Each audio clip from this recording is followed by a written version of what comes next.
Setelah mendengar apa yang dikatakan Huang Xingyan, Wu Junyan merasa itu masuk akal. Seharusnya tidak sulit untuk menarik keluar pecahan senjata kekaisaran lainnya. Aku menemukannya, dan aku akan memberikan semuanya padamu. Huang Xingyan takut Wu Junyan akan berpikiran liar, jadi dia menjelaskannya secara rinci. Apa? Wu Junyan tertegun, sangat curiga kalau dia salah dengar. Kau punya hubungan dengan pot emas hitam kuno itu. Akan sangat bermanfaat bagimu jika benda ini jatuh ke tanganmu. Huang Xingyan berterus terang dan memperlakukan Wu Junyan seperti saudaranya sendiri, tanpa mempedulikan keuntungan. Kau keturunan kaisar, bukankah lebih tepat kalau kau yang memegang kendali? Wu Junyan benar-benar tidak menyangka Huang Xingyan begitu murah hati, dan menganalisisnya dengan cermat. Kalau aku butuh nanti, aku bisa pinjam saja darimu. Lagi pula, aku punya cara lain. Aku tidak bisa mendapatkan pot emas hitam kuno itu. Beraninya kau bilang begitu. Kau bahkan tidak bisa mendapatkan pecahan senjata kekaisaran. Orang yang berbicara adalah Huang Xingyan, dan apa yang dikatakannya sesuai dengan identitasnya. Huang Xingyan kemungkinan besar memperoleh sebagian besar artefak di istana kekaisaran. Latar belakang orang ini tak terkira. Wu Junyan membuka mulut dan ingin mengatakan sesuatu, tetapi tenggorokannya tercekat dan dia tidak bisa mengucapkan sepatah kata pun. Keduanya memulai perjalanan ke Dizu. Setelah menghabiskan waktu bersama, mereka semakin mengenal satu sama lain dan persahabatan mereka pun semakin erat. Bepergianlah dengan tenang, dan jika Anda sesekali bertemu dengan perampok, hadapi saja mereka. Perampok itu dirampok dan terpaksa menggunakan berbagai cara untuk menyelamatkan diri. Ia hanya memiliki pakaian yang dikenakannya. Ia menatap langit dan mendesah, tak kuasa menangis. Butuh beberapa bulan perjalanan lambat untuk mencapai Dizu. Wilayah Bintang Jiangli, salah satu dari 9 wilayah inti Dizu. 13 murid sejati Gunung Taiyun meninggal di alam rahasia Canggu. Diduga alam rahasia itu menyimpan pusaka yang sangat kuat dan berbahaya. Sekte Xuanbing terisolasi dari pegunungan dan tidak akan terlibat konflik dengan klan kuno abadi manapun. Syok, sebuah fenomena mengerikan terjadi beberapa hari yang lalu di wilayah klan Naga Lihai. Gelombang energi spiritual terpantau. Menurut spekulasi dari berbagai tokoh kuat, mungkin saja pemimpin klan naga telah menembus kemacetan dan naik ke jembatan ilahi. Berita itu benar adanya. Generasi iblis yang diam-diam dibudidayakan oleh klan iblis saat ini telah menyebarkan kekuatan sihir mereka sendiri dan mulai membangun kembali rantai mereka dari awal. Keberadaan mereka saat ini tidak diketahui. Rumor mengatakan bahwa seseorang dari klan Naga Lihai baru-baru ini melihat mantan dekan Akademi Daoyi. Begitu Anda memasuki tempat yang makmur, bahkan jika Anda tidak sengaja bertanya, Anda dapat mendengar berita dari segala arah. Wu Junyan dan Huang Xingyan mendesah bahwa di era ini, para jenius telah muncul, jauh melampaui masa lalu. Mereka berdua berjalan maju dengan santai. Jika menemukan sesuatu yang menarik, mereka akan berhenti dan menonton, layaknya penonton. Contohnya, ketika para jenius terkenal sedang bertarung satu sama lain, ia akan bersembunyi di antara kerumunan dan menonton pertunjukan. Ketika ia menemukan alam rahasia, ia akan masuk, mengambil sejumlah sumber daya dari sana, dan pergi diam-diam. Ketika ia melihat suatu sekte dihadang oleh monster, ia akan duduk di pinggir, mengambil buah-buah spiritual, anggur dan makanan lezat, dan menonton kesenangan itu tanpa peduli pada masalah. Di sisi lain, klan Naga Lihai. Istana yang megah merupakan mahakarya alam. Jauh di dalam istana naga, Raja Naga, yang dipuji setinggi langit oleh klan naga, juga dikenal sebagai Lao Hei, berdiri di samping, seperti anak kecil yang telah melakukan kesalahan, menundukkan kepala, mendengarkan omelan, bergumam pelan, tetapi tidak berani membantah dengan keras. Di wilayah naga, siapa yang berani memarahi Lao Hei?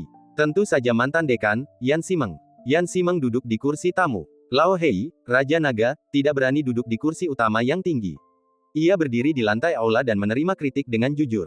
Kamu malas lagi. Kamu gatal banget. Meskipun identitas Lao Hei sekarang berbeda, dia masih dibesarkan oleh Yan Ximeng, jadi dia tetap memarahinya tanpa ragu.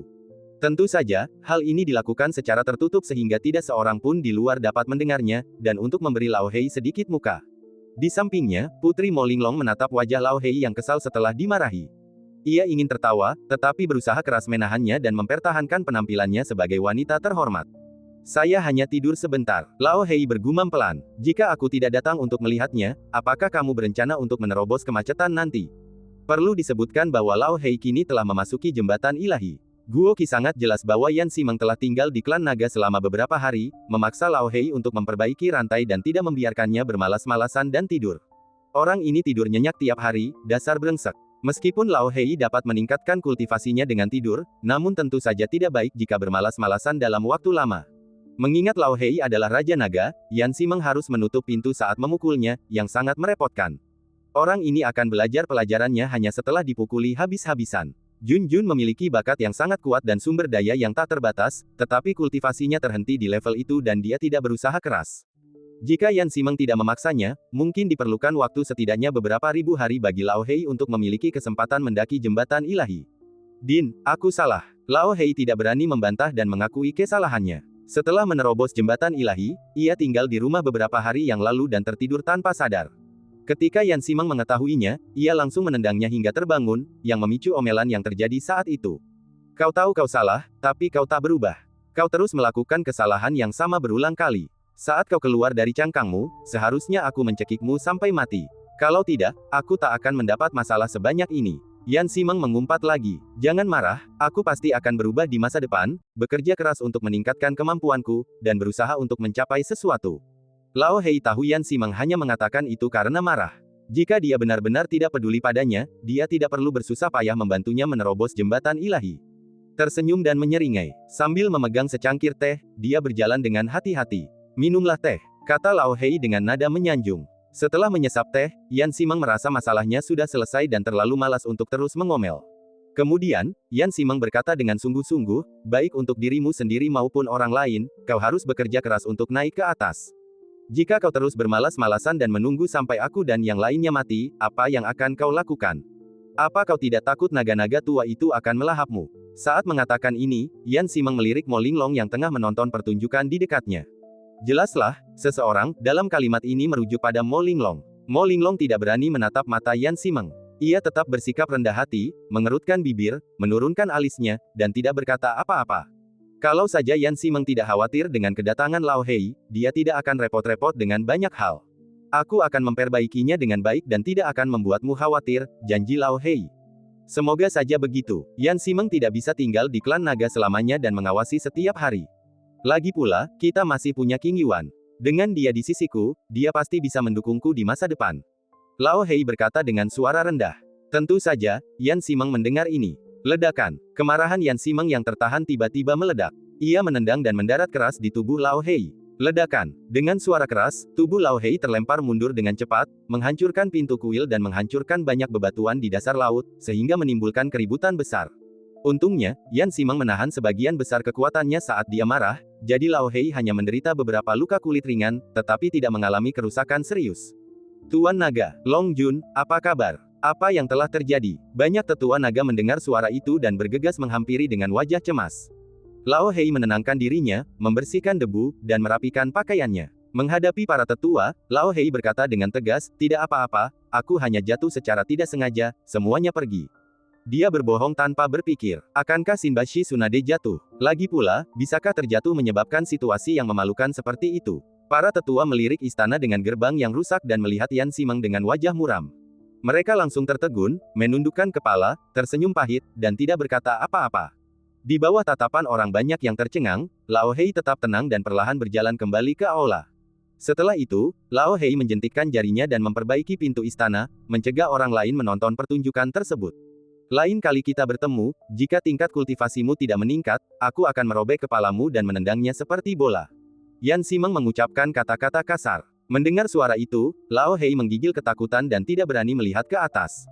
Meninggalkan. Setelah mengatakan apa yang perlu dikatakan, Yan Ximeng segera pergi. Setelah Yan Ximeng pergi, Lao Hei berbalik dan menatap Mo Linglong dengan senyum canggung. Ia berpikir dalam hati, aku benar-benar tidak punya muka di depan dekan tua itu. Seharusnya aku tidak membiarkan dekan menertawakanku. Tuan Naga, demi klan naga dan dirimu sendiri, bekerja keraslah.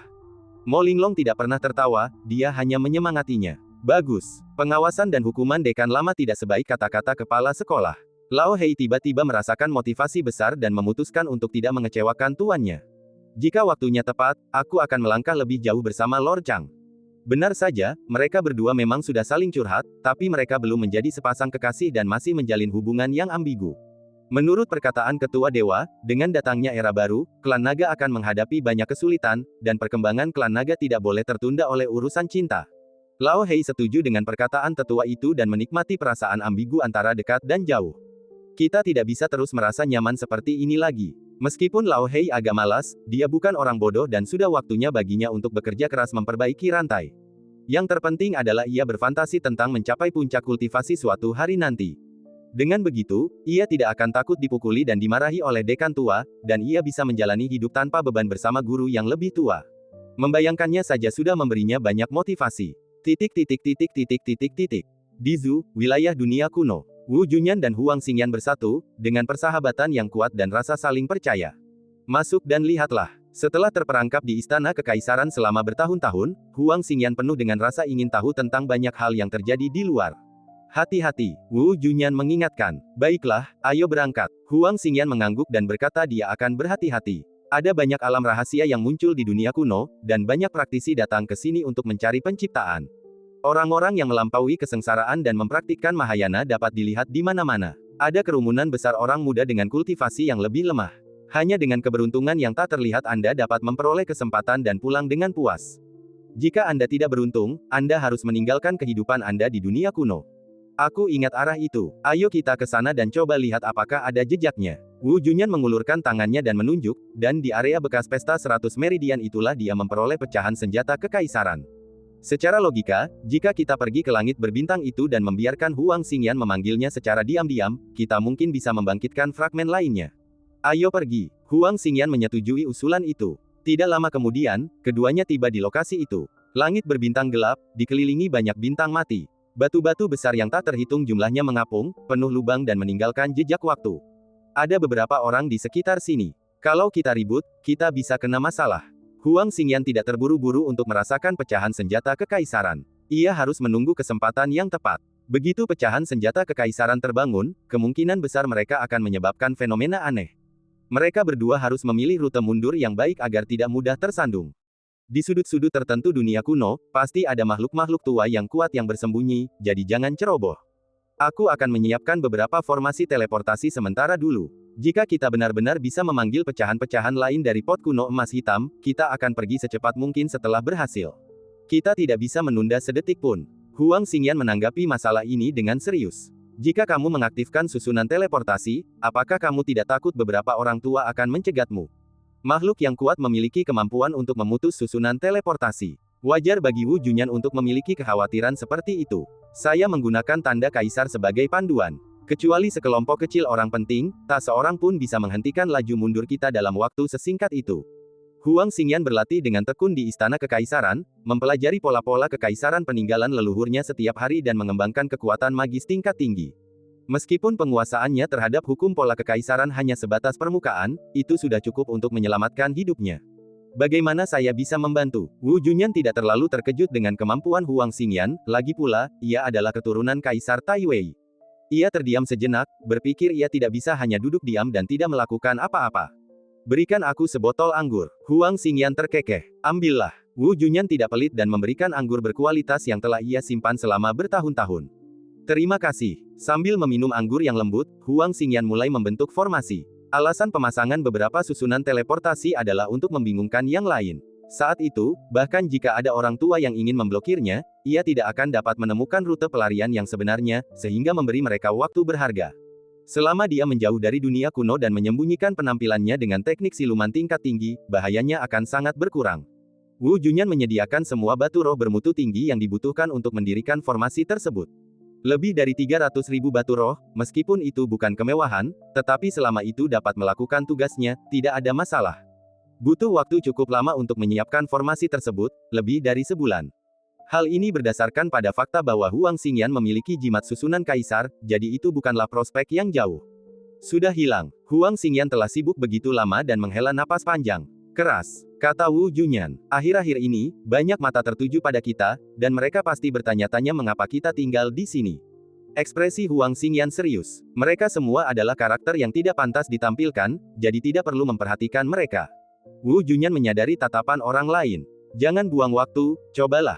Huang Xingyan menyesuaikan jiwanya dan mulai diam-diam berlatih teknik misterius yang ditinggalkan Kaisar Taiwei, mencoba memanggil pecahan-pecahan senjata kekaisaran. Kami telah menyiapkan susunan teleportasi dan menghabiskan banyak sumber daya. Semoga hasilnya tidak sia-sia. Berdengung, pola dao yang tak kasat mata berubah menjadi gelombang suara, menyebar ke segala arah dengan Wu Junyan sebagai pusatnya.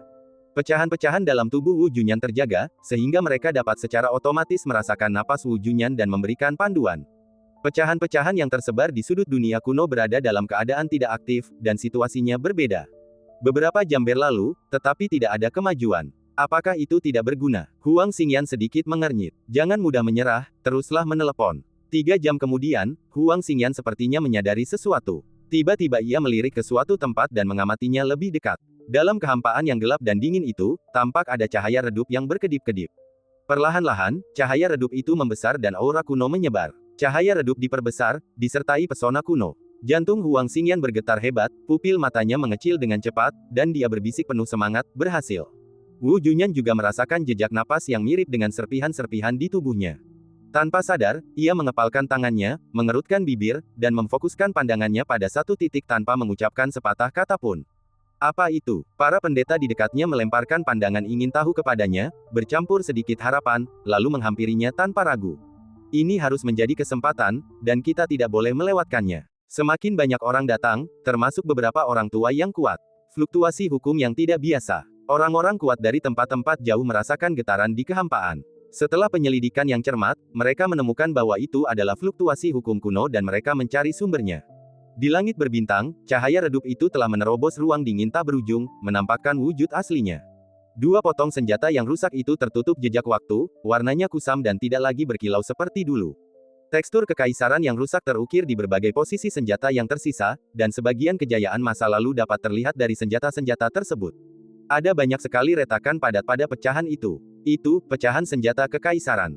Banyak mata menatap lurus ke arahnya, dan ketika dia melihat lebih dekat, dia tiba-tiba teringat pada senjata kekaisaran yang ditinggalkan oleh Kaisar Taiwei di dunia kuno pada pesta 100 Meridian beberapa hari yang lalu. Kesempatan tertinggi. Orang-orang tua itu tak lagi bersembunyi, satu persatu menampakkan kepala mereka, napas mereka memburu, mata mereka merah, rakus dan haus darah.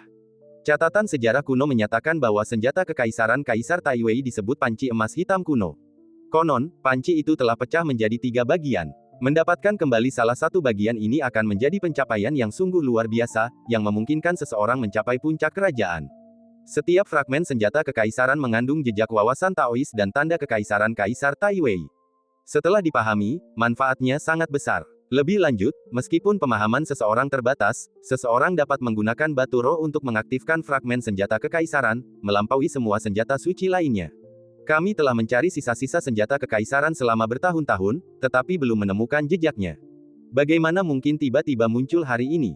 Para veteran dari berbagai faksi agak bingung dengan hal ini, tetapi tentu saja, mereka sebagian besar bersemangat dan bahagia.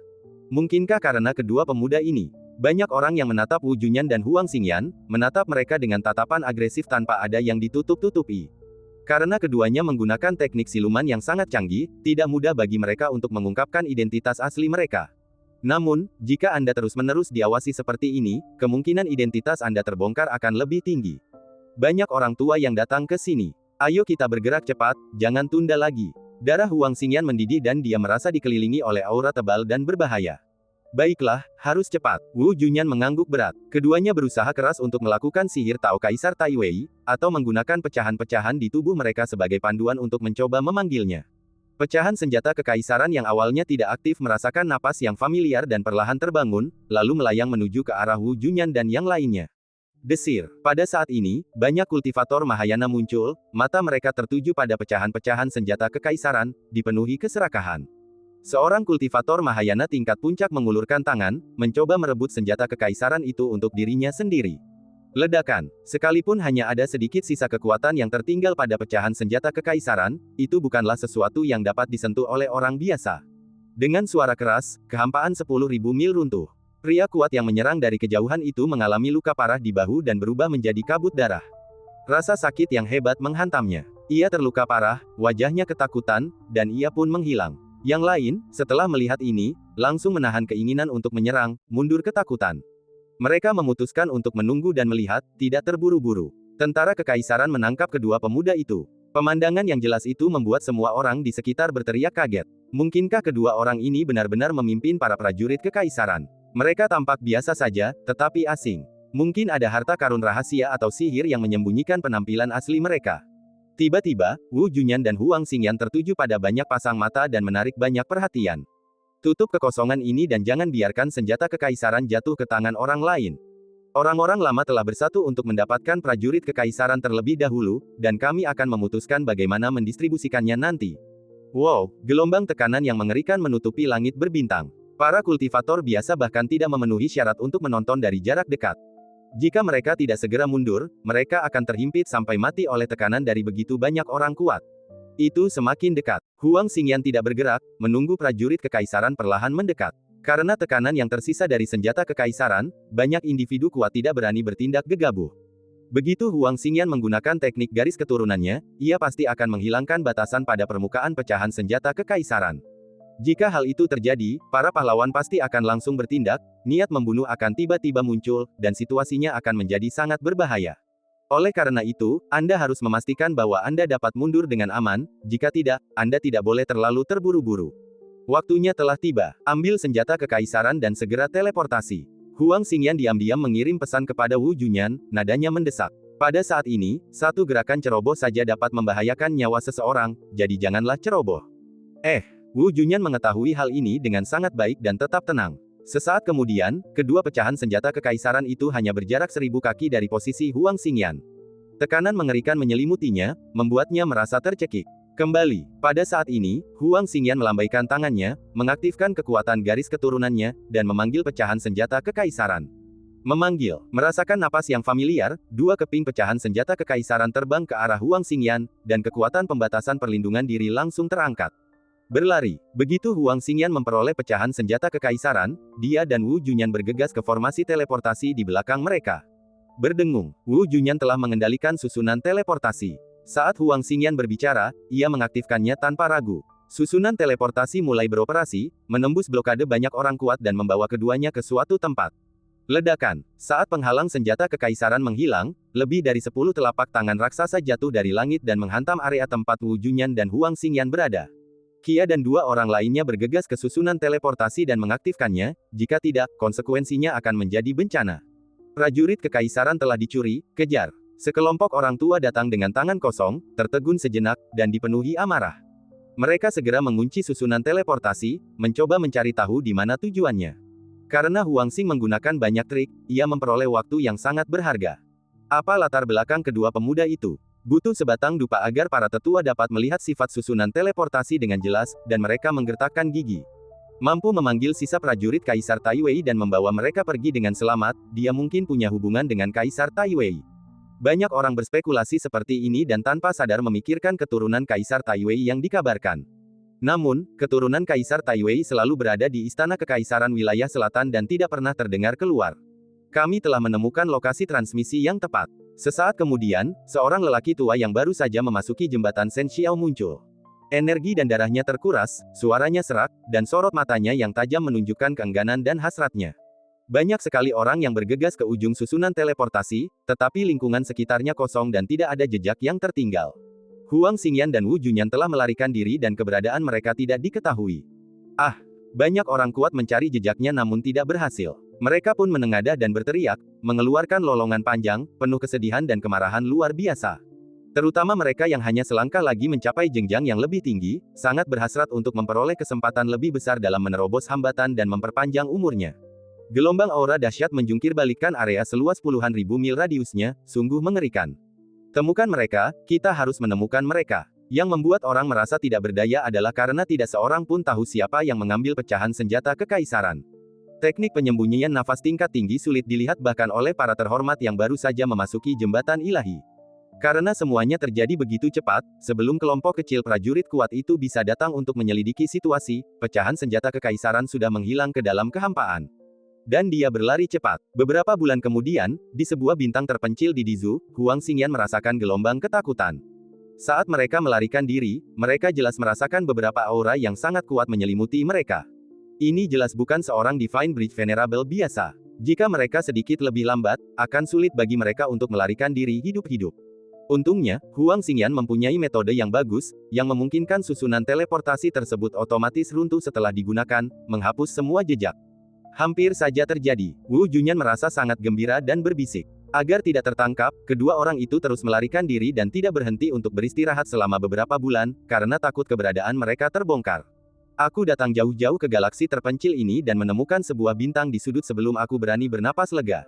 Sebagai seseorang yang memiliki senjata kaisar, seseorang harus sangat berhati-hati dan tidak membiarkan kecerobohan sekecil apapun terjadi.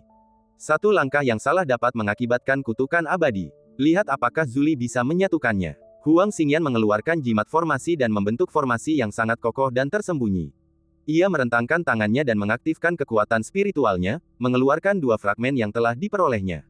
Wajahnya dipenuhi kegembiraan dan antisipasi, dan nadanya sedikit cemas. Memanggil. Pada saat yang sama, Wu Junyan juga mengeluarkan pecahan-pecahan dari tubuhnya. 3 pecahan kaisar Si yang berwarna sama mengambang di kehampaan, relatif dekat satu sama lain. Akan tetapi, akibat pembelahan selama jutaan tahun, pola 5 kekaisaran tersebut telah rusak parah, dan 5 pola kekaisaran yang tersisa kini tinggal 1/10 dari masa kejayaannya, sehingga sulit dibentuk kembali.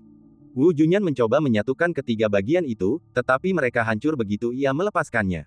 Saya akan mencoba. Huang Xingyan mengajukan diri. Mungkin keturunan Kaisar Taiwei bisa menemukan jalan keluar. Secerca harapan muncul di mata Wu Junyan.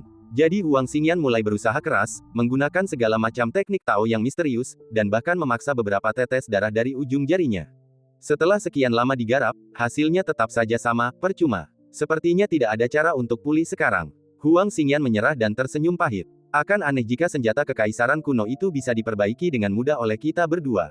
Wu Junyan tidak memiliki ekspektasi tinggi pada awalnya, jadi ekspresinya tidak banyak berubah saat dia berbicara dengan tenang. Benar, Huang Xingyan mengangguk, tak memperdulikannya. Mampu mengumpulkan ketiga pecahan pot emas hitam kuno adalah pencapaian yang langka. Sedangkan untuk mengembalikannya ke keadaan semula, itu tergantung takdir dan tidak perlu terburu-buru.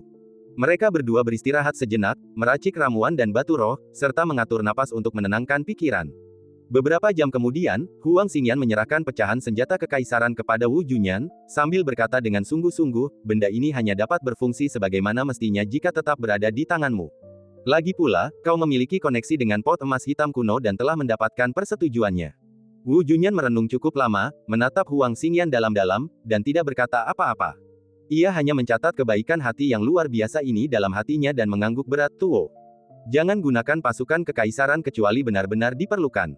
Kalau tidak, kalian bisa dengan mudah berada dalam bahaya kematian. Huang Xingyan mengingatkan, aku tahu, dulu, Wu Junyan hanya memiliki secuil fragmen di tubuhnya, tetapi ia telah menarik perhatian makhluk-makhluk kuat dari seluruh surga dan alam. Kini, dengan kebangkitan Sekte Qingdan, Yang Mulia Chen, yang menjulang tinggi, tak seorang pun berani bertindak bodoh dan menekan keserakahan mereka. Akan tetapi, jika kenyataan bahwa Wu Junyan memiliki semua sisa-sisa pot emas hitam kuno itu terungkap, tentu akan membuat banyak orang kuat tergila-gila dan mereka akan memperjuangkannya bahkan dengan mempertaruhkan nyawa mereka. Saya berencana pergi ke Villa Langya. Huang Xingyan mengganti topik, saya sudah lama mendengar nama besar Villa Langya dan saya sangat ingin melihatnya langsung. Saya juga ingin diramal nasibnya. Ayo pergi bersama, Wu Junyan berkata dengan tenang. Aku sudah menunggumu mengatakan itu, Qi. Huang Xingyan melangkah maju dan menepuk bahu Wu Junyan, melompat ke girangan dan berjalan cepat ke depan. Keduanya bergegas ke Langya Villa, tidak tahu apa yang akan terjadi. Lalu, Huang Xingyan ingin menjadi apa? Akan segera ada jawaban. Di suatu tempat, daerah terpencil. Chen Qingyuan, yang sedang menyendiri, juga berlatih menanam bunga dan menstabilkan fondasi tubuh tempur besarnya, agar tidak meninggalkan bahaya tersembunyi. Sekarang, dia bekerja keras untuk mencapai tingkat kultivasi yang lebih tinggi. Sejumlah besar batu roh berkualitas tinggi dikonsumsi setiap saat. Dari awal retret hingga sekarang, lebih dari 5 juta telah dihabiskan. Lautan reinkarnasi dalam tubuh bagaikan jurang tak berujung. Ia tak pernah puas dan terus menelan. Justru karena masalah mendasar inilah jalan Chen Qingyuan di masa depan menjadi sangat sulit, dan sulit untuk meningkatkan kultivasinya. Pada titik tertentu, berapapun batu spiritual yang dimilikinya, ia tidak dapat menembus penghalang mendalam dan meningkatkan ranahnya. Hanya benda-benda ciptaan langit dan bumi yang mampu mengisi kekosongan ini dan memperpendek banyak waktu. Zeng, setiap inci daging dan darah di tubuhnya bergetar sedikit, menghasilkan suara seperti lonceng kuno yang berdentang. Setelah beberapa hari, Chen Qingyuan berhenti menyerap batu roh dan tidak lagi mengonsumsinya. Alisnya berkerut, karena saat itu sedang kritis. Situasi ini berlangsung selama lebih dari 2 tahun. Ledakan. Akhirnya, suatu hari, sebuah kekuatan dahsyat keluar dari tubuh Chen Qingyuan. Berdengung, suara merdu dan kuno bergema di setiap sudut ruang retret.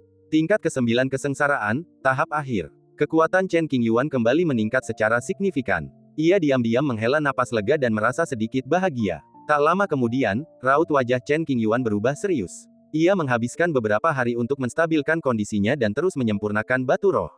Ia tidak ingin berhenti di situ. Masih ada sedikit kekuatan tersisa dalam menumbuhkan bunga.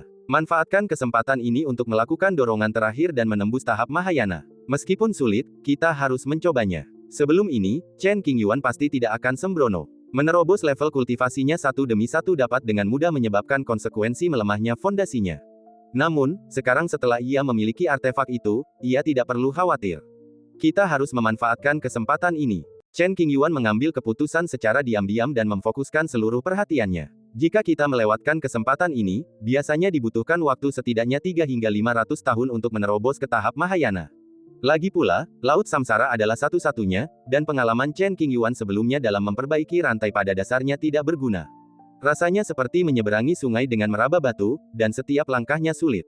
Wow, kemudian, ia terus memperbaiki rantai itu, dan pembuluh darah spiritual di sekitar tubuhnya mulai kehilangan kilau dan pesona spiritualnya dengan sangat cepat. Di sisi lain, di wilayah bintang Jade Arai, Langya Villa, Huang Xingyan dan Wu Junyan muncul di sini. Kedua lelaki itu menyamar, dan penampilan mereka sangat biasa saja, membuat mereka tidak mencolok di antara orang banyak. Huang Xingyan tengah memikirkan cara untuk memasuki villa tanpa mengungkapkan identitasnya kepada banyak orang ketika seorang pelayan datang ke gerbang. Pelayan itu menyebut dirinya Diyu, dan merupakan pelayan pribadi sang pangeran. Ia datang khusus untuk menyambut para tamu, pangeran telah memerintahkan 2 tamu terhormat untuk berkunjung hari ini. Begitu menakjubkan, Huang Xingyan menyipitkan matanya, lalu melirik Wu Junyan di sampingnya, sedikit terkejut. Wu Junyan tetap tanpa ekspresi dalam menanggapi hal ini, karena dia sudah lama mengenal metode Pangeran Langya. Kalian berdua, silakan ikuti aku. Diyu mengenakan gaun panjang berwarna merah muda, dengan sikap yang elegan dan sosok yang anggun, dan dia membungkuk. Silakan pimpin jalannya, Huang Xingyan berkata dengan sopan. Pemandangan berubah, dan mereka berdua, dipimpin oleh seorang pelayan, langsung sampai di puncak gunung. Ada halaman luas di sini dengan pemandangan indah. Di sebuah paviliun kuno, dikelilingi dedaunan, bunga, dan tanaman, terdapat sebuah danau. Di bawah airnya, banyak ikan dan udang yang cerdas berenang ke sana kemari. Ada 2 cangkir teh di atas meja batu di paviliun, dengan uap mengepul darinya. Tunggu sebentar, pangeran akan segera keluar. Pembantu itu minggir dan berhenti berbicara. Setelah beberapa saat, sang pangeran mendorong pintu hingga terbuka dan keluar. Wajah Nangong Ge tampak sedikit pucat, dan dia tampaknya tidak dalam kondisi kesehatan yang baik. Alasannya sangat sederhana. Beberapa waktu lalu, ia terluka parah saat mencoba mengungkap masa lalu wanita berambut perak itu dan belum pulih. Pangeran, untuk menunjukkan rasa hormat, kedua pria itu berdiri, membungkuk dan menyapanya dengan lembut. Sama-sama, silakan duduk. Lalu mereka bertiga duduk. Setelah berbasa-basi sebentar, Nangong Ge menatap Huang Xingyan beberapa kali lagi, seolah dia sangat tertarik. Meskipun keduanya belum melepaskan mantra tembus pandang mereka, Nangong Ge tampaknya telah melihat wujud asli mereka. Ia tidak menanyakan asal-usul atau nama mereka, dan berbicara kepada mereka dengan sangat alami.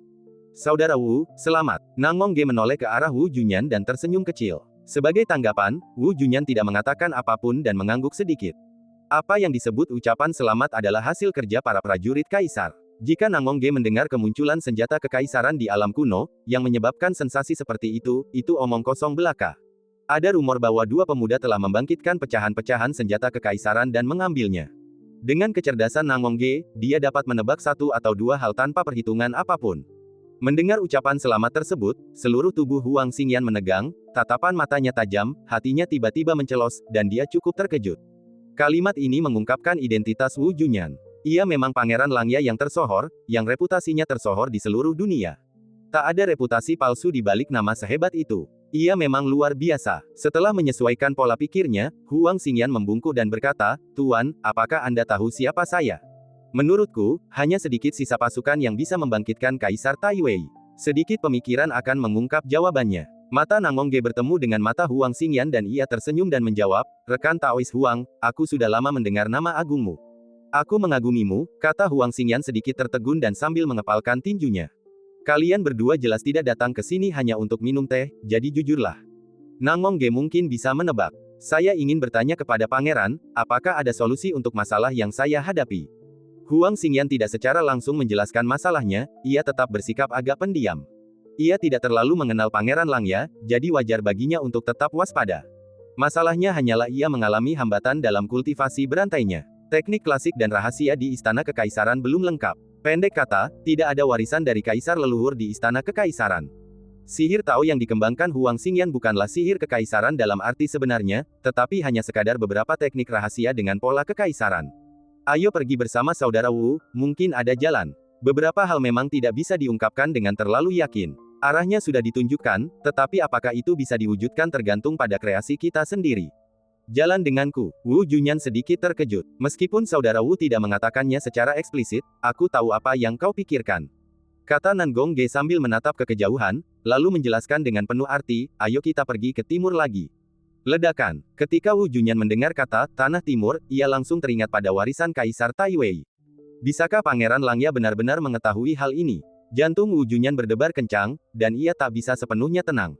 Pupil matanya sedikit mengecil, dan dadanya naik turun sedikit lebih cepat. Nan Gongge berulang kali menyinggung jejak-jejak tabu, dan meskipun sering terluka, ia memperoleh banyak manfaat dan mengembangkan daunnya sendiri. Ia berhasil menemukan beberapa petunjuk untuk banyak keraguannya sebelumnya. Kali ini, kita mungkin mendapatkan sesuatu. Lanjutan Gongge, dia membuka mulutnya, ingin mengatakan sesuatu, tetapi saat kata-kata itu sampai di bibirnya, Wu Junyan tidak tahu harus berkata apa dan terdiam.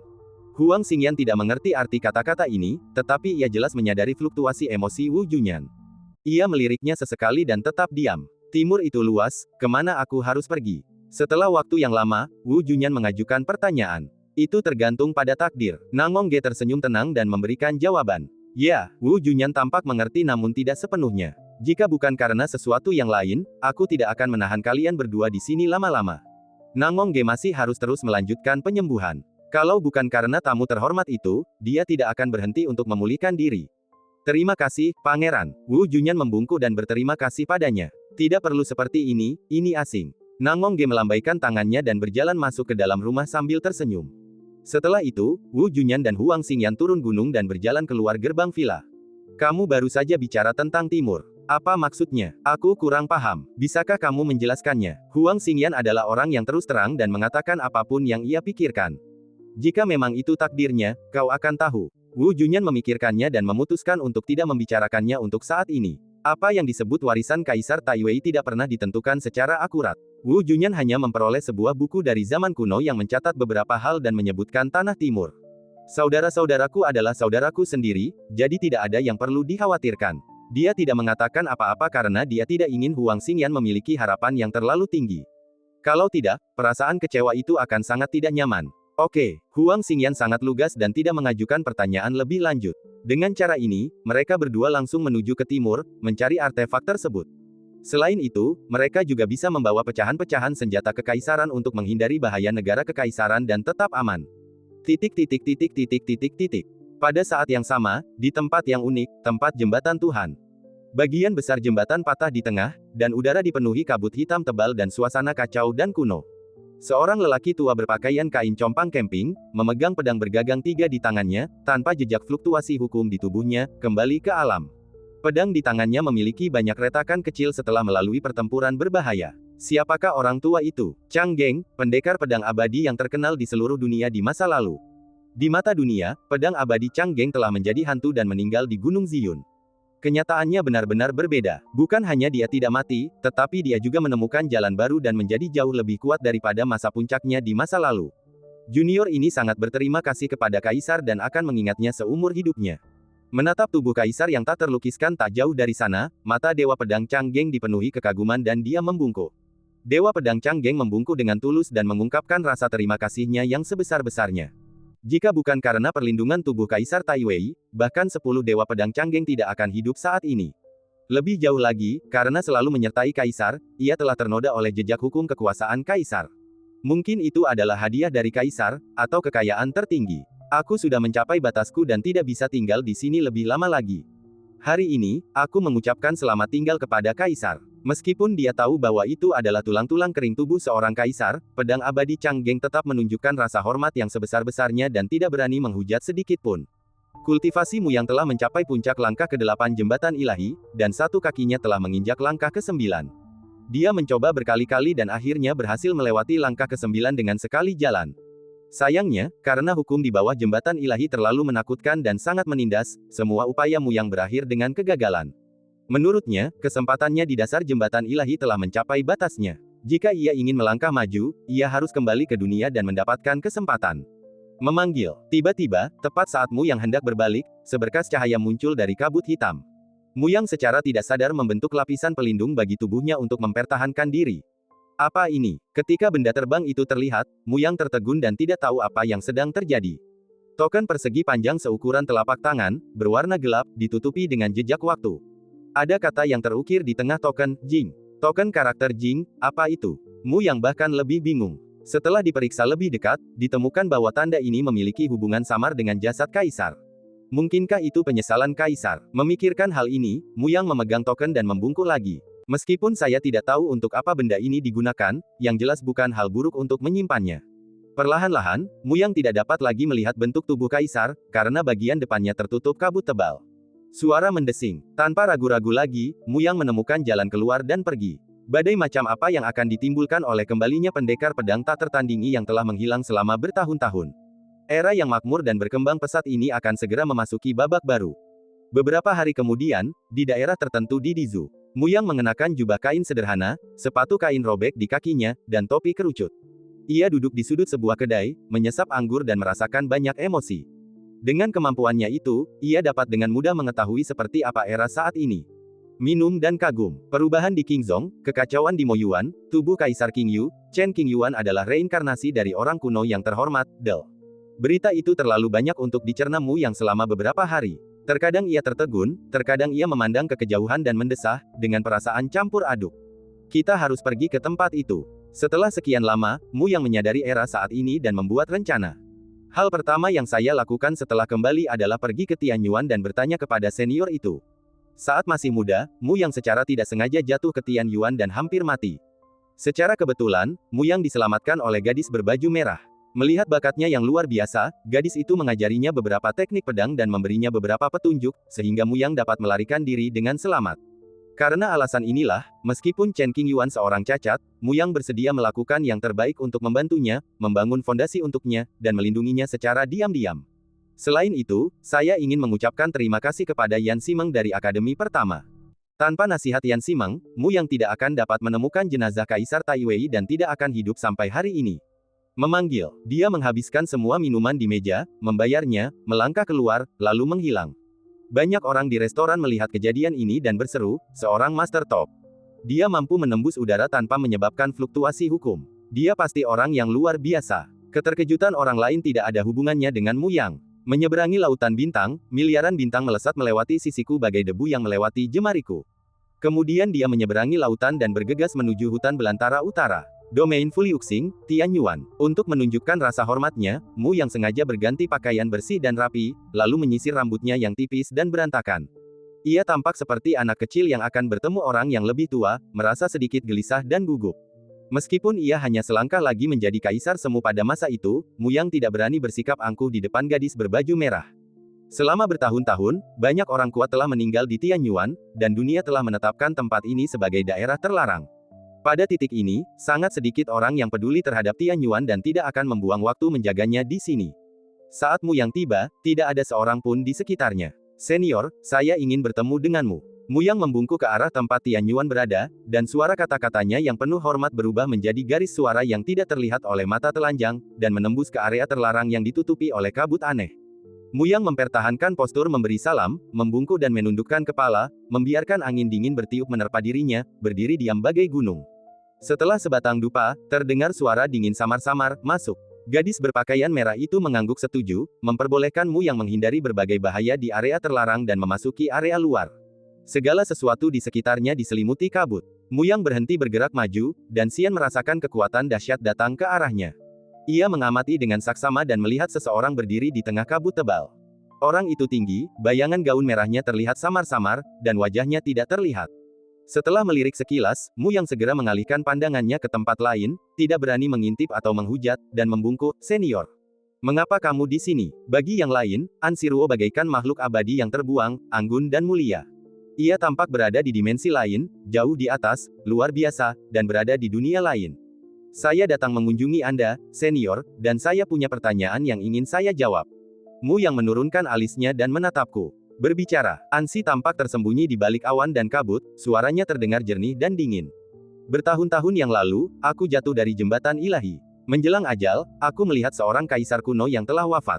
Mu Yang menceritakan pengalamannya selama bertahun-tahun, lalu mengeluarkan plakat, Jing, dari dadanya dan bertanya dengan bingung, ini jatuh ke tanganku sebelum aku pergi. Aku ingin tahu apa artinya. Kuharap kau bisa menjelaskannya kepadaku. Jenazah Kaisar Taiwei ditemukan di bawah jembatan ilahi. An Siruo tentu saja tahu hal ini dan tidak terkejut. Melihat kartu itu, An Siruo mengamatinya dengan saksama, raut wajahnya sedikit berubah, dan jelas ia teringat sesuatu. Ia merenung dan berkata, kartu Raja Jing. Pangeran Jing, Muyang tertegun. Maaf, senior, ada apa ini? Jenderal nomor 1 Taiwei, bergelar Raja Jing. An Siruo memutuskan untuk menjelaskan lebih lanjut. Menurut catatan dalam teks-teks kuno, posisi Raja Jing diwariskan dari generasi ke generasi. Setiap generasi terdiri dari prajurit-prajurit papan atas yang telah melewati berbagai ujian. Mereka melayani raja untuk menjaga Shenzhou dan mengawasi serta menyeimbangkan klan kuno yang abadi. Setiap kekuatan yang berani melanggar peraturan Taiwei akan segera dibasmi oleh Raja Jing. Mu yang mendengarkan dengan tenang, wajahnya perlahan berubah terkejut. Ia menurunkan alisnya dan menatap tangan Raja Jing, merasa sangat tertekan. Menurut catatan sejarah, Raja Jing yang pertama memimpin pasukan berkekuatan 100.000 orang untuk melawan musuh.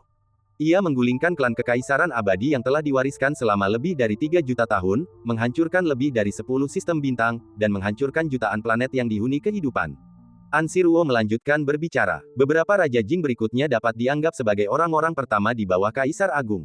Mereka menjaga istana kekaisaran dan menjaga keseimbangan. Tanggung jawab mereka sangat besar. Keberhasilan Anda sebagai Raja Jing adalah takdir dan misi Anda. Jika saya tidak salah, harapan Taiwei yang paling disesalkan adalah agar Anda dapat melindungi keturunannya dan menstabilkan negara. An Siruo menganalisisnya. Mendengar kata-kata ini, jantung Li Muyang berdebar kencang. Ia tak menyangka kartu ini bisa seberat ini. Meskipun ini bukan lagi era Kaisar Agung Taiwei, medali ini melambangkan kehormatan dan tanggung jawab tertinggi. Kini setelah jatuh ke tangan Li Muyang, itu berarti ia telah menerima pengakuan dan harapan tinggi dari Kaisar Agung Taiwei. Junior, aku mengerti. Setelah tertegun sejenak, Li Muyang kembali ke dunia nyata, memegang kartu itu erat-erat, membungkuk, berbicara dengan suara rendah, dan matanya penuh dengan perubahan kehidupan. Kamu beruntung, manfaatkanlah dengan baik. An Siruo menunjukkannya. Ya, rasa hormat Li Muyang terhadap An Siruo tertanam dalam dirinya. Meskipun kultivasinya mencapai puncak langkah ke-8 jembatan ilahi, ia tetap tidak dapat melihat An Siruo yang dikelilingi awan tebal dan kabut. Saat pertama kali mendongak, ia seperti melihat jurang tak berujung. Kesenjangan antara keduanya sebesar perbedaan antara langit dan bumi. Dia sudah mati. Jika dia menghadapi masalah, ingatlah untuk membantunya. Faktor kunci di balik keputusan An Siruo untuk bertemu Li Muyang adalah Chen Qingyuan. Li Muyang tertegun sejenak, lalu menyadari siapa orang itu dan mengangguk cepat, junior pasti ingat ini. Tetapi, apakah orang seperti dia membutuhkan bantuanku? Baru saja kembali dari bawah jembatan ilahi dan setelah memahami secara garis besar perubahan zaman, Li Muyang hanya tahu bahwa Chen Qingyuan adalah reinkarnasi dari eksistensi kuno yang hebat. Selama kekacauan di jurang iblis di masa lalu, ia telah menunjukkan kekuatan tempur yang sangat mengerikan, bertarung melawan mayat kaisar, dan menantang kehendak surga. Dia berpikir dalam hati, karena senior berjubah merah telah memberikan instruksi ini, maka Yang Mulia Chen pasti sudah tidak dalam kondisi puncaknya lagi. Li Muyang tidak mengerti mengapa senior berbaju merah begitu baik kepada Chen Qingyuan sebelumnya. Ia bahkan secara khusus memintanya untuk membangun fondasi untuknya dan melindunginya secara diam-diam. Sekarang, Li Muyang akhirnya mengerti. Bukan karena Qingzong, juga bukan karena Chen Qingyuan beruntung, tetapi karena tubuh aslinya adalah sosok yang luar biasa di zaman kuno. Li Muyang merasa terhormat bisa kenal baik dengannya. Pergi. An Siruo memberikan beberapa instruksi, berbalik dan pergi, menghilang ke dalam kedalaman kabut tebal. Segera setelah itu, Li Muyang didorong keluar dari area terlarang dengan kekuatan yang lebih lembut. Raja Jing. Li Muyang berdiri di sana, menatap kartu-kartu di tangannya, bergumam pada dirinya sendiri dengan pikiran-pikiran yang rumit. Sejujurnya, keberuntungan Changgeng Sword Immortal sangat bagus, dan dia dapat dikatakan sebagai yang terbaik di dunia. Ketika masih muda, ia diancam akan dibunuh, tetapi diselamatkan dan dibimbing oleh gadis berbaju merah. Kemudian, ia menjalin hubungan dengan Chen Qingyuan dan juga memiliki sedikit hubungan dengan Kaisar Taiwei. Tegasnya, Li Muyang, yang memegang tahta Raja Jing, adalah Raja Jing yang baru, yang memikul tanggung jawab melindungi keturunan Taiwei dan menjaga dunia. Keberuntungan saya sungguh luar biasa. Li Muyang menghela napas dan menyimpan kartu itu dengan hati-hati, memperlakukannya sebagai sesuatu yang lebih penting daripada nyawanya sendiri. Setelah tenang, Li Muyang memutuskan untuk pergi ke Akademi Daoyi. Kami bepergian dengan santai dan tiba di tujuan setelah lebih dari 10 hari. Li Muyang tidak ingin menarik terlalu banyak perhatian untuk saat ini, jadi dia menyembunyikan penampilan aslinya di sepanjang jalan. Ketika tiba di akademi, Li Muyang menyerahkan kartu nama yang hanya bertuliskan satu kata, Li. Karakter-karakter tersebut mengandung niat pedang yang agung dan memiliki jejak hukum yang unik. Siapapun yang mengenal orang tersebut dapat menebak siapa orang tersebut dengan melihat kata ini. Tunggu, tetua penjaga gerbang di akademi, yang tidak dapat mengenali identitas asli pengunjung tersebut, menerima undangan tersebut dan berbasa-basi. Ia kemudian meneruskan undangan tersebut kepada staf inti. Penatua inti yang bertanggung jawab atas urusan semacam ini membuka kartu kunjungan dan seluruh tubuhnya tiba-tiba gemetar. Wajahnya dipenuhi ketakutan, bibirnya memucat, dan kakinya gemetar. Kata Li, bagaikan pedang tajam, menusuk kedua mata. Jika Li Muyang tidak mempunyai niat lain, dia bisa saja membunuh seorang guru Mahayana yang kuat hanya dengan satu kata. Sungguh niat pedang yang mengerikan. Banyak tetua di sekitar merasakan kekuatan pedang seluas lautan bintang, dan mendekat sambil berseru kaget. Apa yang sedang terjadi? Tak lama kemudian sekelompok orang melihat kartu kunjungan itu, wajah mereka menjadi pucat dan mereka merasa ngeri. Tamu aneh di luar ini sangat tidak biasa. Masalah itu sangat serius dan para penatua belum mengambil keputusan, jadi mereka segera memberi tahu dekan dan dua wakil dekan. Setengah jam kemudian, semua eksekutif senior berkumpul bersama. Dekan saat ini, Zhao Yichuan, mengenakan jubah brokat, sosok yang tampan dan luar biasa. Ia dengan cermat memeriksa undangan dan menggunakan indera spiritualnya untuk menilai orang di luar pintu. Ia sama sekali tidak dapat melihat tembus pandang mereka, jadi ia berkata dengan sungguh-sungguh, semoga mereka bukan musuh. Seharusnya tidak ada niat jahat, kalau tidak, kartu nama ini pasti penuh dengan niat membunuh, dan pasti membuat kita semua panik dan bingung. Yu Chenran mengemukakan pendapatnya. Silakan masuk. Zhao Yichuan memberi perintah. Bagaimanapun, Akademi Daoyi memiliki fondasi yang kuat. Jika seseorang datang dengan niat buruk, kita bisa langsung mengaktifkan formasi perlindungan sekte, jadi tidak perlu terlalu khawatir. Di samping itu, pengunjung tidak boleh mempunyai maksud yang bermusuhan, jika tidak maka tidak perlu bersikap sopan, bahkan secara khusus menyerahkan kartu nama dan berdiri di luar menunggu dengan patuh. Oleh karena itu, Akademi Daoyi menyambut Li Muyang dengan etiket tertinggi. Para tetua berdiri di kedua sisi, meliriknya dari waktu ke waktu, mencoba untuk mengetahui identitas pengunjung tersebut. Sayangnya, karena kurangnya kemampuan, tidak ada yang diperoleh. Di aula utama, Li Muyang duduk di kursi VIP dengan secangkir teh Tao premium di sampingnya. Siapa Anda, Tuan? Siapa nama Anda? Zhao Yichuan duduk di kursi utama dan mengajukan pertanyaan. Semua orang mengira bahwa nama Li pada kartu kunjungan itu mungkin adalah nama keluarga pengunjung aneh tersebut. Ada begitu banyak orang dengan nama keluarga Li di dunia, sulit untuk menebak siapa yang benar. Di mata orang-orang, Dewa Pedang Changgeng telah meninggal, termasuk Zhao Yichuan dan yang lainnya, dan mereka tidak akan terlalu banyak berasosiasi dengannya. Saya ingin bertemu dengan mantan dekan. Apakah itu mungkin? Li Muyang berencana untuk tetap bersikap rendah hati, tidak ingin mengungkapkan identitasnya, dan menghindari topik tersebut. Hanya dengan tetap bersembunyi, ia dapat menghindari banyak masalah dan menemukan kesempatan untuk menembus alam 9 langkah. Guru sedang dalam perjalanan dan tanggal kepulangannya belum diketahui. Melihat pengunjung itu menolak mengungkapkan identitasnya, Zhao Yichuan sedikit mengernyit. Wah, sayang sekali. Li Muyang mendesah pelan. Ia ingin menghampiri untuk mengungkapkan rasa terima kasihnya, tetapi sepertinya ia harus menunggu nanti. Jika Anda memiliki sesuatu untuk dikatakan, silakan bicara, kata Zhao Yichuan. Presiden Yan dan saya adalah teman lama, dan saya datang ke sini untuk mengenang masa lalu. Karena Presiden Yan tidak ada di sini, lupakan saja. Dengan itu, Li Muyang berdiri dan bersiap untuk pergi. Teman lama, Zhao Yichuan dan yang lainnya tercengang. Mereka belum pernah mendengar dekan menyebut teman lama ini. Nama keluarganya adalah Li, dia sangat terampil dalam ilmu pedang, dan dia juga merupakan teman lama dekan. Semua faktor ini digabungkan, dan dengan pengalaman Yu Chenran, ia tak bisa tidak memikirkan seseorang. Meskipun kemungkinannya sangat kecil, ia adalah orang yang paling cocok. Kamu siapa? Ekspresi terkejut muncul di wajah Yu Chenran. Ia tak kuasa menahan diri untuk berdiri, merasa gugup dan terkejut. Suara Yu Chenran sedikit bergetar, dan matanya dipenuhi gelombang aneh, yang semuanya menunjukkan kepanikan, keterkejutan, dan kegembiraan di dalam dirinya. Li Muyang mengangkat kepalanya dan menatap Yu Chenran, tersenyum ringan tanpa mengatakan apapun, seolah-olah itu adalah balasan. Hanya dengan tatapan ini, keraguan dalam hati Yu Chenran terhapus sepenuhnya. Itu benar-benar dia masih hidup. Yu Chenran membelalakan matanya, bibirnya sedikit bergetar, dia sangat terkejut dan hampir tidak dapat menahan rasa takutnya. Dalam sekejap mata, Li Muyang telah meninggalkan aula dan langsung menuju pintu keluar. Sebelum berbicara, Qian diam-diam mengirim pesan kepada Yu Chenran, rahasiakan ini untuk saat ini. Telinga Yu Chenran menggumamkan dua kata ini, dan matanya perlahan berbinar. Ia menatap punggung Li Muyang dengan senyum masam dan berbisik, luar biasa. Yu tua, apakah kamu tahu latar belakang orang ini? Berdasarkan penampilan Yu Chenran barusan, banyak tetua memiliki tebakan ini. Tidak tahu, karena pedang abadi telah berbicara, Yu Chenran tidak akan mengungkapkan kebenaran untuk saat ini dan menyangkalnya. Kemudian, Yu Chenran berhenti berdiskusi dengan para tetua dan segera pergi ke halaman rumahnya sendiri, sambil minum teh dan menggumamkan banyak kata dalam benaknya. Semua orang di akademi masih bingung dengan kemunculan tamu aneh ini dan sering membicarakannya. Beberapa orang mengira Yu Chenran pasti telah menebak sesuatu dan datang untuk bertanya. Namun, Yu Chenran tidak menjawab dan tetap misterius. Seiring berjalannya waktu, topik ini memudar. Di masa makmur, konflik terjadi di mana-mana. Banyak di antara para jenius yang dulu terkenal itu tewas tersapu ombak, dan hidup mereka pun berakhir. Banyak hal yang terjadi akhir-akhir ini, menyebabkan banyak masalah. Putra suci dari Villa Tianfu menerima kesempatan ajaib 30 tahun yang lalu.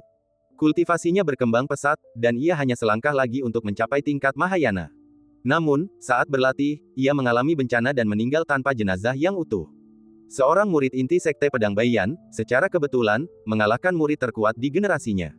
Ia kini dikenal sebagai Putra Suci. Konon, bakatnya yang telah terbangun dalam ilmu pedang sangat tinggi, bisa dibilang yang terbaik dalam 100.000 tahun Sekte Pedang. Ia ingin menantang Chang Ziqiu dari Sekte Qing untuk berduel dalam ilmu pedang dan melihat siapa yang lebih unggul. Leluhur Agung Sekte 9 yang telah menyempurnakan beberapa roda wahyu tingkat 9 berkualitas tinggi. Setelah meminumnya, roda-roda ini dapat meningkatkan kemungkinan seorang kultivator di puncak tahap kendaraan agung mencapai jembatan ilahi. Banyak individu kuat telah mendengar berita ini dan ingin sekali membelinya dengan harga yang sangat mahal. Dalam beberapa tahun terakhir, sering terjadi fluktuasi hukum yang tidak biasa di timur, yang sangat halus. Peristiwa serius terjadi di berbagai tempat, dan beritanya menyebar bagai gelombang, menghantam setiap sudut dunia. Beberapa tahun kemudian, Putra Suci Sekte Baiyan Dao, bernama Wang Sulin, datang ke Sekte Qing dan mengeluarkan deklarasi perang. Isi surat tantangan itu sangat sederhana, ia ingin bertarung secara adil dengan Chang Ziqiu untuk melihat siapa yang lebih jago dalam ilmu pedang. Ya, Chang Ziqiu adalah seorang pria yang suka berperang, dan lawannya adalah seorang pendekar pedang. Jika dia tidak menerima tantangan itu akan sangat menjengkelkan. 2 bulan kemudian, keduanya akan bertarung di sebuah planet terpencil di wilayah bintang Fuliu. Banyak biksu berkumpul untuk menonton, mengeluarkan batu foto mereka dan memutuskan untuk merekamnya, menantikannya. Siapa yang menang dan siapa yang kalah? Chang Ziqiu sudah bertahun-tahun tidak bertindak. Aku penasaran sudah sampai di level mana dia sekarang. Putra Suci Sekte Pedang telah diberkahi dengan kekayaan luar biasa, membangkitkan kekuatan roh pedang kuno. Jangan remehkan dia. Semua orang berbicara, mata mereka tertuju pada 2 orang yang bersiap bertarung. Sesaat kemudian, kedua belah pihak menyerang pada saat yang sama. Suasananya tegang dan amat menyedihkan. Dentang, disertai bunyi benturan pedang, 2 pedang panjang saling beradu. Cahaya pisau itu dingin dan memancarkan cahaya dingin. Kekuatan yang dahsyat dan ilmu pedang yang mendalam. Dari uji coba bersama awal hingga serangan habis-habisan, tidak ada satupun yang luput dari perhatian. Setelah lebih dari 300 putaran, mata Chang Ziqiu menjadi sangat serius, dan aura dingin yang terpancar dari pedang di tangannya menjadi beberapa derajat lebih dalam. Para penonton menatap tajam dan berseru kaget. Setelah 10 gerakan berikutnya, Wang Sulin berhasil melepaskan diri dari belenggu dan melepaskan roh pedang bawaannya, anugerah takdir. Untuk sesaat, Chang Ziqiu berada pada posisi yang tidak menguntungkan. Wang Sulin ingin memanfaatkan kesempatan ini untuk mengalahkannya, namun sayangnya Chang Ziqiu mampu menahan tekanan tersebut. Setelah lebih dari 70 gerakan, Chang Ziqiu menemukan kesempatan dan mengayunkan pedangnya sekuat tenaga. Pemenangnya terungkap. Wang Sulin kalah. Sebuah luka besar muncul di jantungnya, dan darah mengalir keluar. Niat pedangnya sendiri ditekan, sehingga Wang Sulin terluka parah. Ia menatap Chang Ziqiu dengan mata merah, membekas dalam benaknya, merobek kehampaan, dan segera pergi. Meskipun Chang Ziqiu tidak terluka, ia hanya mengalami beberapa luka ringan, yang tidak serius. Orang suci dari Sekte Dao telah dikalahkan. Ternyata Chang Ziqiu dari Sekte Qing masih lebih unggul. Semua orang menghela napas dan penuh hormat pada Chang Ziqiu, tidak berani menyinggung perasaannya. Chang Ziqiu tampak tidak peduli dengan pujian orang lain. Meskipun menang, ia tidak merasa terlalu gembira, melainkan sedih. Semakin banyak orang jenius di zaman sekarang. Jika Anda tidak berusaha keras untuk meningkatkan diri, cepat atau lambat Anda akan menderita kerugian besar. 1 tahun lagi berlalu. Chen Qingyuan telah mengasingkan diri selama beberapa waktu. Tumpukan batu roh di sekitar semuanya habis terbakar. Akhirnya, energi spiritual dalam tubuh mencapai titik yang sesuai, dan saya dapat mencoba mencapai alam Mahayana. Memadatkan bunga terakhir dari benih dao menjadi cairan, mengalirkannya di antara kedua alis, dan mulai memurnikannya. Berdengung, sebuah lingkaran cahaya samar muncul di permukaan tubuh Chen Qingyuan, seperti batu yang jatuh ke air, menyebabkan riak-riak, lingkaran demi lingkaran, menyebar ke segala arah. Ledakan, setiap detak jantung sekuat dering lonceng kuno. Boom, boom, boom. Energi spiritual yang kaya mulai mengalir melalui meridian di seluruh tubuh, disertai dengan suara-suara kecil yang dipancarkan tidak teratur. Setelah beberapa jam, aura Chen Qingyuan jelas membaik, tetapi dia masih agak jauh dari tahap Mahayana. Lagi, Chen Qingyuan menerjangnya, menggertakkan giginya dan menahan tekanan dan rasa sakit yang luar biasa. Mengandalkan kekuatan benih Tao, teruslah menerobos kemacetan. Perilaku ini seperti seorang anak yang memegang pisau tajam dan berulang kali menebas pintu besi yang tertutup. Anak itu mengerahkan seluruh tenaganya dan terus bertahan. Setelah sekian lama berusaha, akhirnya anak itu berhasil membuat lubang pada gerbang besi itu. Chen Qingyuan ingin melewati lubang ini, membuka seluruh gerbang besi, dan menerobos dalam satu gerakan. Membuka. Beberapa hari kemudian, terdengarlah raungan rendah seperti suara binatang buas. Disertai semburan tekanan kuat, energi itu mengalir keluar dari tubuh Chen Qingyuan, menyebabkan seluruh ruangan runtuh dan banyak pembatasan yang telah ditetapkan hancur. Chen Qingyuan berpakaian biru dan berdiri di udara. Kekuatan yang terpancar dari tubuhnya sungguh mengerikan. Aura yang menyebar keluar adalah aura tingkat Mahayana. Petarung biasa mungkin akan menghadapi sambaran petir. Chen Qingyuan tidak bodoh. Kesulitan menembus alam tidak sebanding dengan beberapa kali sambaran petir. Untuk dapat menembus kemacetan besar ini sekaligus, setiap inci kulitku terasa seperti telah digores pisau berkali-kali, dan setiap momennya merupakan siksaan. Akhirnya, saatnya tiba. Dia hanya menggerakkan tubuhnya dan menghembuskan napas. Setelah menyelesaikan tujuan sementara ini, tibalah waktunya untuk kembali ke Istana Kekaisaran. Ketika pergi ke Dizu, hal pertama yang harus dilakukan adalah pergi ke Istana Yaoyan di dunia kuno untuk melihat situasi spesifik. Dikatakan bahwa wanita berambut perak yang tidak diketahui asal-usulnya pergi ke kuil kuno dan menyebabkan beberapa dampak yang tidak diketahui. Jika tidak ada benih jalan untuk menciptakan segala sesuatu, kehancuran Mahayana masih jauh. Chen Qingyuan mendesah. Berdiri di atas alam tahap awal Mahayana, tubuh tempur reinkarnasinya telah meningkat pesat. Tak berlebihan jika dikatakan bahwa kekuatan tempur Chen Qingyuan telah mencapai tingkat yang sangat mengerikan. Setidaknya, ia tidak takut pada para kultivator Mahayana. Awalnya, Chen Qingyuan ingin menyimpan beberapa benih Dao untuk penggunaan darurat, tetapi dia tidak tahu bahwa Laut Samsara adalah lubang tanpa dasar. Dalam keputusasaannya, dia tidak punya pilihan lain selain memurnikan semua objek ciptaan, yang nyaris tidak menciptakan secercah harapan dalam hambatan kultivasi, yang memungkinkan Chen Qingyuan membuat terobosan dan mencapai tahap Mahayana. Hal-hal yang diciptakan Tuhan hanya dapat ditemukan secara kebetulan, bukan melalui pencarian.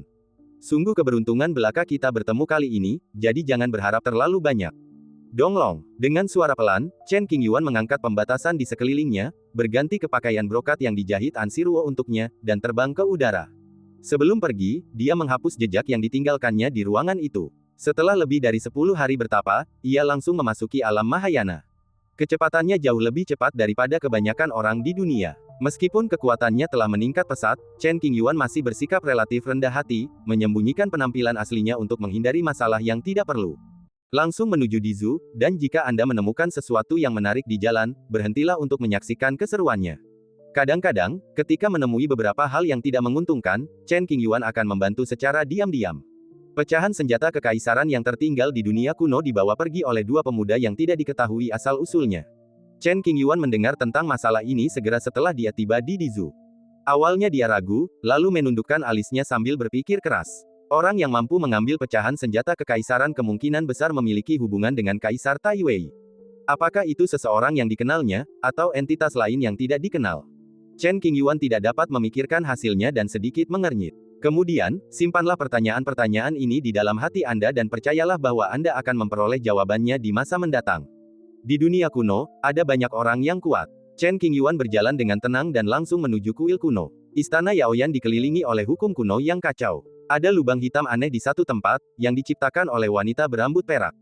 Melihat dengan mata kepala sendiri lebih buruk daripada mendengar rumor. Chen Qingyuan menatap ke arah kuil kuno itu, hatinya menegang. Ia berpikir, jika memang ada perubahan, kuharap tidak ada yang tertinggal di kuil.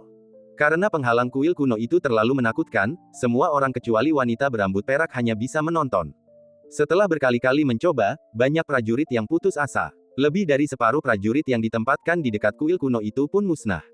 Tentu saja, selalu ada orang-orang yang menunggu dan mengamati, yakin bahwa istana kuno itu akan dibuka suatu hari nanti, dan mereka tetap bertahan di tempat mereka. Selama ada kesempatan, mereka akan segera menyerbu untuk mengambil harta karun itu. Memanggil, Chen Qingyuan ada di sini. Beberapa pandangan tertuju dari sudut tertentu. Merasakan tatapan sinis dari orang lain, Chen Qingyuan sama sekali tidak peduli dan berjalan langsung menuju kuil kuno tanpa ragu-ragu. Kau cari mati, bocah nakal. Tak jauh dari situ, seorang lelaki tua mendengus dingin, memperlakukan Chen Qingyuan sebagai orang bodoh yang mencari kematiannya sendiri. Lagi pula, ada banyak orang bodoh seperti itu di antara orang-orang ini. Mereka mengaku luar biasa dan mendengar bahwa ada peluang besar di kuil kuno, tetapi pada akhirnya mereka mati dengan menyedihkan. Kebanyakan orang di sekitar memiliki ekspresi acuh tak acuh dan tidak ingin mengingatkannya. Temanku, ada bahaya di depan, jangan sentuh itu. Pada saat itu, terdengarlah sebuah suara, suaranya rendah. Pria yang berbicara itu berpakaian kain berwarna terang dan tampak lebih tua. Dari rune unik yang tersulam di pakaiannya, mudah ditebak identitasnya, ia adalah seorang tetua dari klan Kekaisaran Guian, seorang kultivator Mahayana tingkat atas. Chen Qingyuan meliriknya dan mengangguk. Dapat dilihat bahwa sesepuh ini sedang memberikan peringatan yang baik. Namun, Chen Qingyuan tidak berhenti dan terus bergerak maju. Sayang sekali, kamu adalah anak laki-laki yang tidak mau mendengarkan nasihat. Melihat situasi ini, kebanyakan orang memiliki ide yang sama, seolah-olah mereka telah melihat adegan Chen Qingyuan meninggal di bawah hukum kuil kuno. Chen Qingyuan mengabaikan tatapan dan komentar orang lain. Klik, perlahan-lahan dia melangkah ke udara dan mencapai penghalang itu. Chen Qingyuan menjentikkan lengan bajunya dengan ringan, dan kekuatan penghalang yang kokoh dan mengerikan itu menyebar ke kedua sisi, membentuk jalan menuju gerbang istana. Apa? Semua orang yang melihat kejadian itu tiba-tiba berubah raut wajahnya, jantung mereka berdebar kencang, mereka berteriak kaget, dan berbagai pertanyaan muncul dalam benak mereka. Siapakah orang ini? Mengapa dia bisa mencabut larangan di sekitar kuil kuno? Bisakah kita mengikutinya masuk? Orang-orang di dekatnya tercengang dan bersemangat untuk mencoba. Akan tetapi, setelah Chen Qingyuan masuk, penghalang itu tertutup lagi, sehingga menghalangi niat beberapa orang untuk mengikutinya masuk. Dorong pintu kuil dan langsung masuk. Ia melirik ke setiap sudut. Meskipun kabut menghalangi pandangan, hal itu tidak memengaruhi penglihatannya. Sekilas pandang menunjukkan tidak ada yang hilang di aula. Kesadaran spiritualnya bergerak, berkomunikasi dengan kebijaksanaan spiritual kuil kuno. Apa yang telah terjadi? Chen Qingyuan ingin tahu apa yang dilakukan wanita berambut perak itu selama kunjungannya. Roh kuil kuno itu segera menanggapi dan menceritakan keseluruhan kisah tanpa menyembunyikan apapun. Merayu, suara samar Tao adalah narasi dari kuil kuno. Chen Qingyuan mengerti apa yang dimaksud roh kuil. Awalnya ia tak berekspresi, tetapi ketika mengetahui bahwa batu istimewa itu telah diambil oleh wanita berambut perak, raut wajahnya berubah dan pupil matanya membesar. Ia tampak khawatir, tertekan, dan terkejut. Dia segera berlari ke tempat batu itu disimpan, memeriksanya, mengepalkan tangannya, dan memandanginya dengan ekspresi rumit, itu benar-benar telah diambil. Mengapa wanita berambut perak, yang asal-usulnya tidak diketahui, mengambil batu ini? Apakah ini kebetulan? Atau ada hal lain yang terjadi? Chen Qingyuan memasang ekspresi berat dan berpikir keras. Roh kuil itu tetap diam, tidak berani bersuara karena takut dimarahi. Mungkin dia tahu sesuatu. Setelah berpikir sejenak dengan alis tertunduk, Chen Qingyuan teringat pada seseorang. Orang itu tidak lain adalah Pangeran Langya. Jika Anda melakukan perjalanan, Anda mungkin mendapatkan sesuatu dan menjawab pertanyaan-pertanyaan ini. Kita tinggalkan saja barang-barang ini di sini untuk saat ini. Senjata dan harta karun di aula itu tidak lebih lemah dari milik klan kuno abadi. Chen Qingyuan saat ini tidak berguna, jadi lebih aman baginya untuk tinggal di aula. Saya tidak berencana untuk tinggal, jadi saya berbalik dan pergi. Begitu aku keluar dari kuil, ratusan mata menatap ke arahku. Siapa namamu, rekan Taois? Berjalan keluar dari penghalang, seorang lelaki tua berjanggut putih yang bersembunyi di suatu sudut, berpakaian kain hitam dan memegang tongkat, menerobos kehampaan dan datang, menghalangi jalan Chen Qingyuan, memaksakan senyum yang menurutnya baik dan ramah. Kamu tidak perlu tahu, Chen Qingyuan menjawab dengan tenang. Aku ingin berteman denganmu, sesama penganut Tao. Lelaki tua berjanggut putih itu berada di puncak Mahayana, dan satu kakinya telah melangkah ke jembatan ilahi. Kulitnya keriput dan gelap, dan darahnya mengering. Jelaslah bahwa ia tidak akan hidup lama, dan ia sangat haus akan kesempatan dan keberuntungan. Minggir, Chen Qingyuan melihat keserakahan dan kekejaman di mata lelaki tua itu, dan ia tidak tertarik berteman dengannya, jadi ia memarahinya dengan dingin. Karena Chen Qingyuan menyembunyikan penampilan aslinya, tidak seorang pun dapat mengetahui asal-usulnya yang sebenarnya. Aku rela mengorbankan seluruh kekayaanku demi kesempatan memasuki istana kuno. Orang tua itu langsung mengutarakan maksudnya dan memasang beberapa cincin Sumeru di telapak tangannya dengan ekspresi tulus di wajahnya. Tenggat waktu semakin dekat, dan lelaki tua berjanggut putih itu tidak ingin melewatkan kesempatan apapun. Meskipun ia tidak dapat melihat tingkat kultivasi Chen Qingyuan, ia menduga bahwa Chen Qingyuan masih muda dan bukan orang yang tangguh, jadi ia berani mencobanya. Tatapan matamu membuatku tak nyaman. Chen Qingyuan melihat keserakahan dan niat membunuh di mata pria tua berjanggut putih itu, juga sedikit keinginan untuk hidup. Sahabatku, mohon pikirkan hal ini baik-baik. Suara lelaki tua itu serak, dan nadanya diwarnai ancaman. Gulungan. Mendengar ancaman itu, mata Chen Qingyuan menyipit dan dia berteriak. Kekuatan dahsyat itu bagaikan ledakan bintang, menggulung miliaran cahaya misterius, memancar keluar dari tubuh Chen Qingyuan dan menyebar ke segala arah. Kekuatannya begitu dahsyat hingga mampu merobek langit sejauh puluhan ribu mil, mengejutkan para pahlawan. Wow, pria tua berjanggut putih itu begitu ketakutan hingga wajahnya memucat. Tubuhnya terdorong mundur puluhan ribu kaki oleh kekuatan yang dahsyat. Beberapa tulang di dadanya patah, dan darahnya mengalir balik, hampir menyembur keluar dari mulutnya. Kuat sekali. Reaksi pertamanya bukanlah memeriksa lukanya, melainkan menatap Chen Qingyuan dengan ngeri, matanya dipenuhi ketakutan yang mendalam. Sesaat kemudian, lelaki tua itu menyeret tubuhnya yang terluka dan bergegas meninggalkan tempat itu, tak berani tinggal lama. Di antara kerumunan itu, tampak beberapa orang mengunci arah yang ditinggalkan lelaki tua itu dan mengikutinya secara diam-diam. Hidup atau mati tergantung pada nasib seseorang. Siapa orang ini? Semua orang memandang Chen Qingyuan, ingin mengetahui asal-usulnya dan bagaimana dia memasuki kuil kuno. Apakah ada teknik khusus? Aura orang ini tidak kentara. Mungkinkah dia makhluk tak dikenal seperti wanita berambut perak itu? Untungnya saya menahan diri dan tidak maju untuk menghentikannya, kalau tidak, akibatnya akan merepotkan. Ada beberapa lelaki yang berniat jahat merasa sangat lega, diam-diam menyeka keringat dingin di dahi, menatap dengan penuh rasa kagum dan diliputi rasa takut. Di dunia kuno, tentu saja ada beberapa orang tua di alam jembatan ilahi yang mengintai. Mereka menatap Chen Qingyuan seolah-olah diselimuti kabut, tidak dapat melihat menembusnya, dan ketakutan. Suara mendesing. Chen Qingyuan tidak memiliki kesabaran untuk bertarung dengan orang-orang ini, jadi dia merobek kehampaan dan melarikan diri ke tempat lain. Terakhir kali Chen Qingyuan memurnikan buah asal kehidupan sebelumnya, situasi serupa terjadi. Beberapa orang buta menghalangi jalannya, ingin bersaing memperebutkan kesempatan tertinggi di istana kuno. Orang-orang seperti inilah yang paling dibutuhkan dunia ini. Langsung ke Langya Villa, Chen Qingyuan memiliki beberapa masalah yang perlu didiskusikan dengan pangeran. Meskipun kekuatannya telah meningkat pesat dan dia memiliki kemampuan untuk melindungi dirinya sendiri, tidak perlu secara langsung mengungkap identitasnya dan menambah masalahnya. Dia menyembunyikan penampilan aslinya dan berpenampilan biasa saja. Melintasi lautan bintang, tanpa halangan. Alam semesta itu luas dan tak terbatas. Orang-orang dapat menggunakan susunan teleportasi besar di berbagai tempat untuk terhubung dengan semua dunia di alam semesta, tetapi pada kenyataannya, banyak tempat yang belum pernah dikunjungi oleh siapapun. Sebagian besar tempat yang dilalui Chen Qingyuan dihuni oleh wilayah bintang kehidupan, dan mereka yang datang dan pergi merupakan sekte dari tempat suci tersebut. Seiring bergantinya waktu, monumen suci itu runtuh, hukum lautan yang kacau tak lagi bergejolak, dan beberapa hal aneh yang tak dapat dijelaskan kerap terjadi, bahkan berbagai hal tiba-tiba muncul di tempat tertentu. Misalnya, bunga keberuntungan yang diperoleh Chen Qingyuan juga menunjukkan wujud aslinya karena perubahan zaman. Selama bertahun-tahun yang tak terhitung jumlahnya, bintang itu telah melayang di bidang bintang itu, dan baru-baru ini terlepas dari orbit galaksi.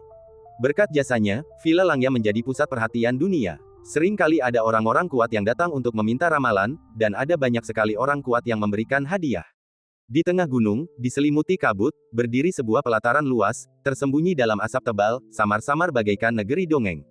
Dentang, terdengar suara pintu didorong pelan. Sang guru, mengenakan jubah putih tipis, rambut panjangnya diikat dengan jepit rambut kayu, tampak seperti seorang cendekiawan yang anggun. Oko, kedua pelayan yang berdiri di luar pintu segera maju setengah langkah dan membungkuk. Siapkan teh dan layani tamu. Nangong Ge menatap ke kejauhan dengan tatapan mata yang dalam dan membisikkan sesuatu.